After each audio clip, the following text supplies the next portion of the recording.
My first question is, what are your favorite Beatles songs? Do you want to go first on that one? Everyone has a favorite Beatles song. I think my favorite Beatles song is probably Across the Universe when done by Leibach. Did you ever hear Roger Waters' version of that? No. What does that mean? That means I have problems with Pink Floyd. I think that's the Hollywood way of saying things. Problems? They look at a script. They say, well, we have problems. We love it, but we have problems with it. That kind of implies that it's your fault. I don't know. I actually went to a Pink Floyd concert about 3 or 4 months ago because I discovered... the new stuff, right. I discovered to my surprise that one of my oldest friends has just got married to David Gilmour. A friend of yours is married to David Gilmour? Married David Gilmour, my friend Polly Sampson, which was a tremendous surprise, and I wound up getting dragged along to the big arena tour. And I know someone who was heartbroken when David Gilmour got married because she was totally in love with him. My friend Polly just married him.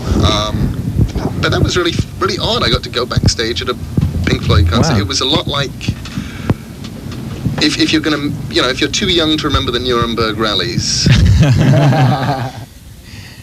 I'm going to start out with my first question. What's the strangest dream you've ever had? I don't know the strangest dream. Or if the you most had an memorable one is probably still one that haunts me. I actually wrote about it in a Sandman. I turned it into a Sandman once. But when I was about 4 or 5, I had this dream in which I was just trapped in this enormous house filled with witches who wanted to kill me and eat me, I assume.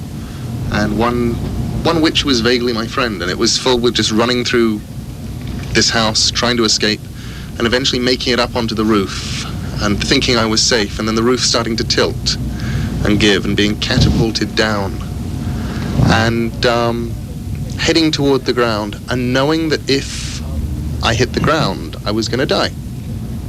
And knowing that if I hit the ground, I would die in real life. And somehow managed to wrench myself out of the dream, but not into a state of waking. It was like the screen went blank. And I was just lying there, trapped inside my head, perfectly certain that if I didn't manage to wake myself up, I'd go back to the dream and I'd die. And I eventually, I was convinced I was trying to scream, and maybe I was just moaning a little in my sleep. And eventually I woke up with the pillows soaked, and that was really, really strange and really scary. Why is it that dreams can evoke emotions you never knew you had? Like different aspects of fear and strange emotions that you never feel hardly ever in real life. A dream can dredge that up. I think dreams dredge up an awful lot of things, but they plug into things very, very directly. What was that dream that you had? You were telling me about the second day of the tour after we'd been signing for, we'd signed about 1,000 people with you at the murdering one. Oh, it's a dream like most. I mean, we were signing and signing and signing, and they kept on putting over the tannoy that the police were here and they really needed to talk to me, and I knew that I'd murdered somebody, and I kept on, but I knew that they were going to get me in the end. I kept on making excuses, but that's the common one. I always have these things when we're signing. Every time we got a book coming out, I always dream. Every time, I always dream that I go into the publishers, and they show me the proofs, and I start looking through, and the last one was Mr. Punch, and I start looking through, and there are all these other pages in there that I'm sure I didn't do, and I call Neil, and he told me that he's included in there some old Flash comics that he wrote once, and he hoped I wouldn't mind. Wow. And so I kept on going through it. This book was like 7,000 pages long, and then I finally looked at the cover, and it wasn't the cover that I did. Somebody in the art department had drawn something in crayon, and they printed that instead, and hoped I wouldn't mind, and it was all going terribly wrong. I always get these dreams. I'm going to ask another question about Sandman, and then we'll get on to Mr. Punch.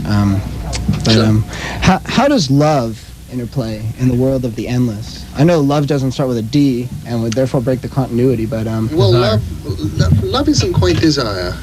Desire is something else. But love definitely love is probably a little bit in the Sandman's domain. love is partly a dream. It's partly to do with desire, and sometimes it's partly to do with death as well. Could you I see think it love? runs through. It's also very often something to do with delirium. You walk around going, "Hey, I'm in love, and the whole world is wonderful," and then you sort of wake up. Could you see love as being personified in the same way that dream and death and... No, because love is something odder and cleaner, and like I said, it moves from domain to domain. It's not trying to keep the lines between the endless aren't perfectly clear cut anyway. But love is definitely something that swings from person to person. Sometimes it's a dream.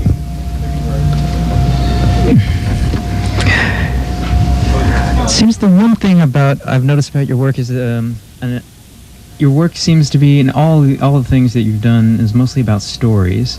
Even including Miracle Man, it's all about stories. A story, what a story is, how we use stories, what a story might consist of.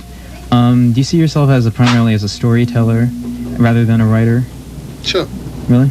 No, I mean I'm a writer rather than a storyteller because writing allows you to get it right in your own time.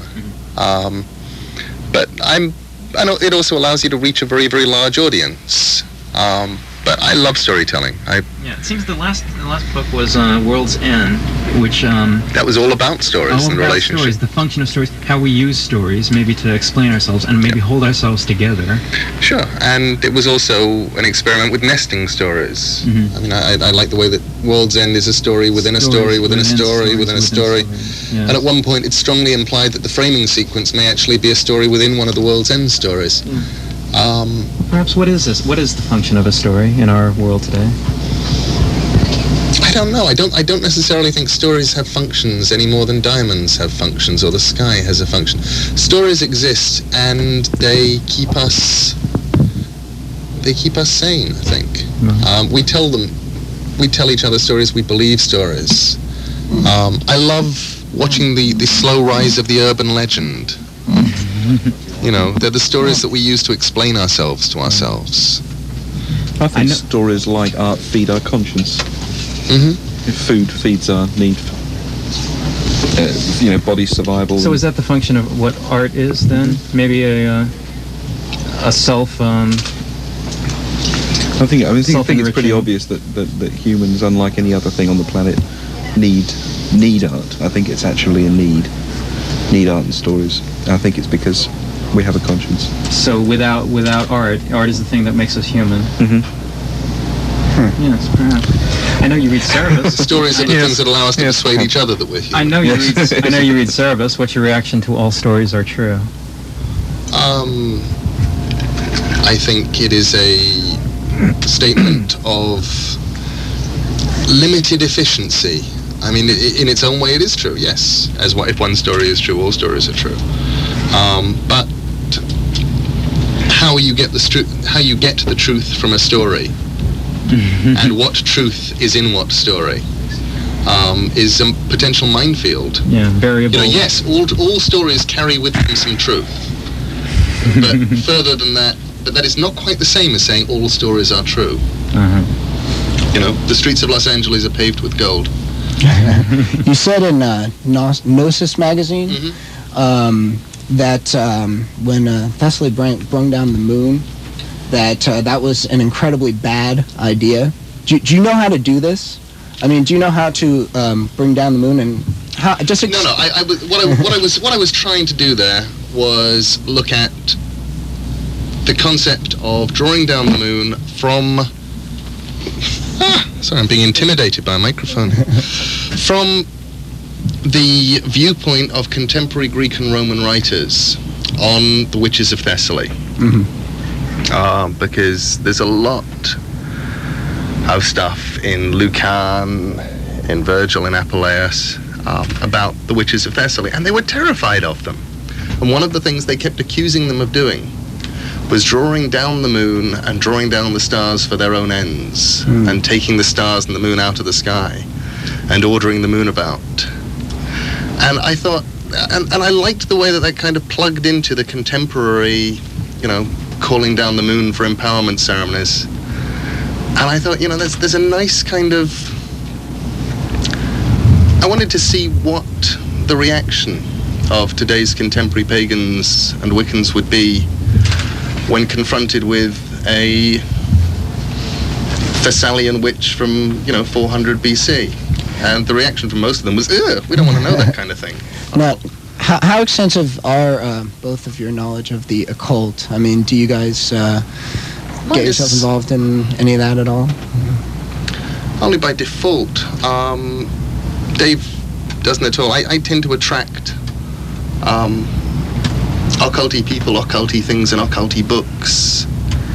And I had a very odd conversation in a bar in Denver with a lady who said, it came over and informed me that she'd provided herbal extracts for, Wiccan and pagan communities all over the world. And I said, that's nice. I said, I make up people like you. And she said, you mean you make fun of us? And I said, no, I don't make fun of you. I wouldn't dare. But I do make you up. And I think my perspective on magic is very much the perspective I expressed in Gnosis magazine, and to some extent probably in Books of Magic. What I like the entirety of magic. I love reading magical stuff, but I have no desire to do the route that somebody like Alan Moore is going, where Alan has gone, right, if I'm going to get interested in this, I'm going to be a, Contemporary shaman. Yes, a contemporary shaman, an elegant warlock, and he's huge and hairy, and he looks the part, and he's off conducting magical ceremonies probably even as we speak, and having a wonderful time doing it. Personally, I like being a writer, which allows me to simultaneously believe and not believe in anything I want to. So I can believe in ghosts and not believe in you wouldn't care if ghosts. somebody proved it. Someone said, here it is, I'm holding the proof in my hand. You wouldn't look at that. I would find that very upsetting in some ways. I don't want... One of the worst headlines I ever saw in my life, my heart sank, was a headline in the Sun newspaper, which I saw on Haywards Heath Station in England. Some guy carrying the Sun newspaper, and the headline read, "Werewolf captured in Southend." And that was the front page story. And I was really upset, because I before I actually looked at the story, I thought, I don't want anybody to capture werewolves. I don't want werewolves. If you capture a werewolf, then you're only allowed one truth at that point. You're only allowed... Plurality of options. Yes, I want a complete plurality of... I don't want anybody to catch a unicorn. I don't want any werewolves to be captured. Actually, I think it was some man who'd gone mad on pills and attacked a police station, if I remember correctly. But, no, I want a plurality of possible truths. Yeah. And the freedom to imagine. Yeah.